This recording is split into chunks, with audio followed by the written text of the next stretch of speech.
Three sets of paw prints in a Gloucestershire garden, all more than 2 inches wide. Deep, unexplained gashes in the hide of a Herefordshire cow. And sheep in Leicestershire virtually skinned from the inside out. A creature prowling through a brickyard in Shropshire. Is this evidence of big cats living wild in the Midlands? And if so, do they pose a danger to us all?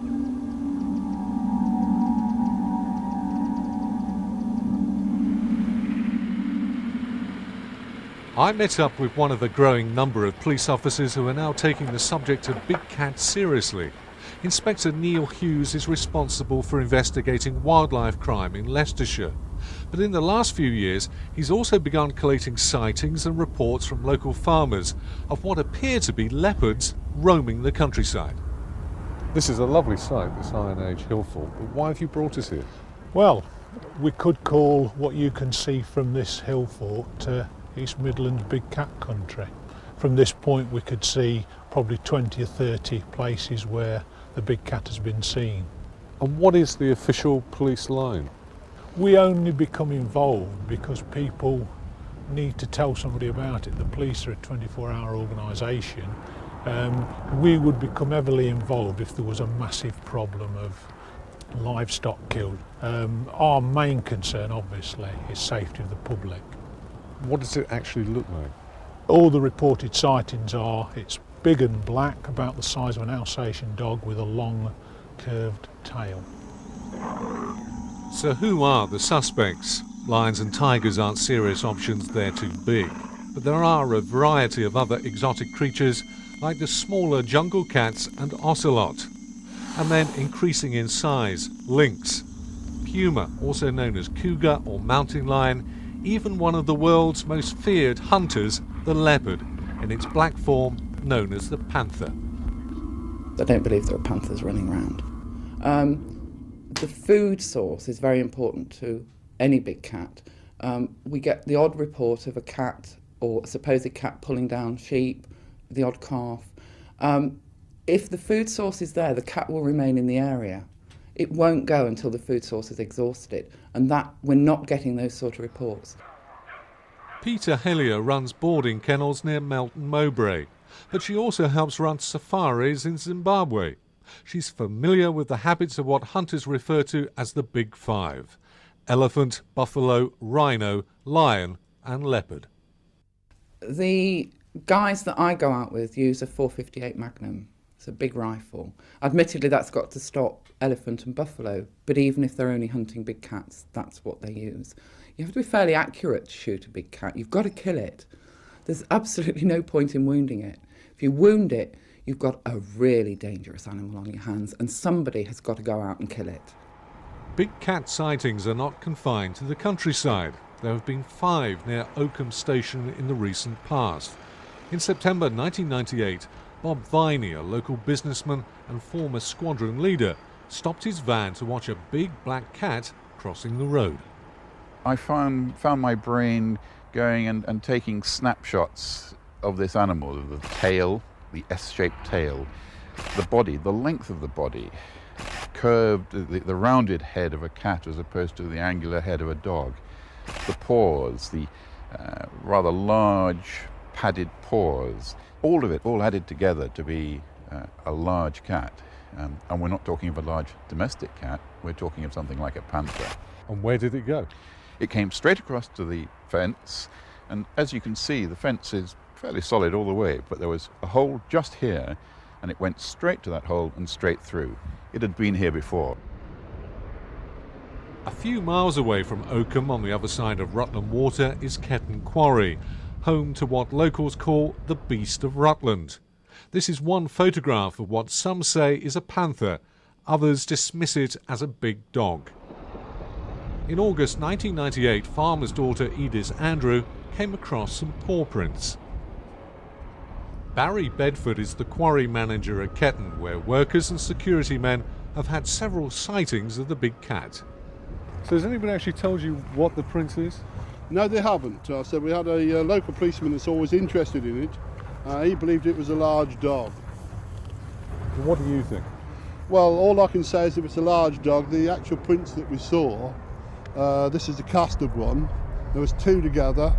and the distance between the front and the back pair was 7 feet, as if it was bounding along. There's a lot of wind noise here, but there's also the drone of these huge excavators, the big vehicles you've got here. You wouldn't imagine a shy creature, a panther, staying around here. No, you wouldn't, but then there is some great areas for it to hide in. We have the Triple SI wood just behind us, with a lot of loose limestone in. So if you was going through there, no doubt if it saw you, you'd never see it. David and Nigel Spencer are a father and son team who've become somewhat obsessed by the mystery of the big cats. And this animal ran across the road in front of him, and he flashed his lights, and it still carried on across the road and jumped a 6-foot fence. Their interest followed David's close encounter 5 years ago with what he firmly believes was a panther-like animal 4 miles from Oakham, which almost ran into him while he was out walking his dog. He now believes the animals are breeding. If we look at Leicestershire alone, there's certainly between 5 and probably 7 animals coming and going in Leicestershire. And the distance across Leicestershire isn't that great for an animal of that size, so they can easily mate. And apparently the male covers 3 territories, 3 female territories, so the female's territory is quite a bit smaller. What are these animals actually eating? Most of the time they're taking rabbits and small deer, things like that. Very, very rarely that they'll take farm animals. They will take sheep. We had this situation in November last year. We had 3 full-grown lambs taken over a 3-week period, as one a week, and basically the animal was stripped completely overnight, decapitated. Often the head was found in a completely different field. All that was remaining was the fleece and the rib cage, completely licked clean. 2 years ago, Nigel set up the Panther Watch website to coordinate sightings across the county. It's revolutionised the search for the big cats. It's made it a lot easier because people can now contact me straight away through email. Basically, the site has a map giving the latest sightings and links into just other parts as well. There's a picture of a paw print on here as well. There's a page for that. We link into other sites as well. Following one of the web links, I journeyed to Ashby de la Zouch. Mark Henson has his own award-winning website, and along with factual sightings, he hears more off-the-wall stories like this one from a Lincolnshire lorry driver.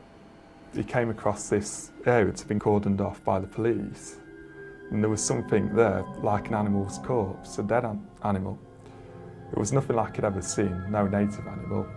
Definitely not a dog or, say, a deer, but he was absolutely certain it was a big cat, possibly a black leopard, a panther. It looked like this dead animal's corpse was being dragged off by the authorities. They didn't want the public to see what was going on.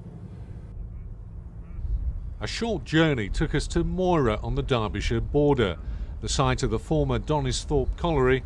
It's an area crisscrossed by abandoned railway lines. It's also home to wildlife ranger Jonathan O'Farrell, who one morning saw something unusual from his bedroom window. It was black or very dark, and it was running across the field very fast. And it takes me about a minute to walk across that field. This, well, as I know it was now, cat, ran across the field in about, well, less than 10 seconds. It almost seemed to skim across the field in about 10 or 12, just like a wave almost, very, very graceful. And then it was gone. Since 1992, Leicestershire and Rutland Panther Watch have recorded some 60 sightings a year in the county. 7 have come from police officers. In July last year, it was the turn of Motorway Patrol Sergeant Steve Johnson. Just after dawn, he pulled off the M1 in his patrol car onto the slip road of the A46. This is the first time he's been willing to talk on television about what he saw that morning. Well, I didn't know what it was to start off with, and then I looked, and it was so distinctive, the long black tail. And the actual thing itself was jet black. And it was as though it's trying to catch either a shrew or a rabbit or something in this freshly cut grass. And I pulled up there and I was watching it for several seconds, and then suddenly it was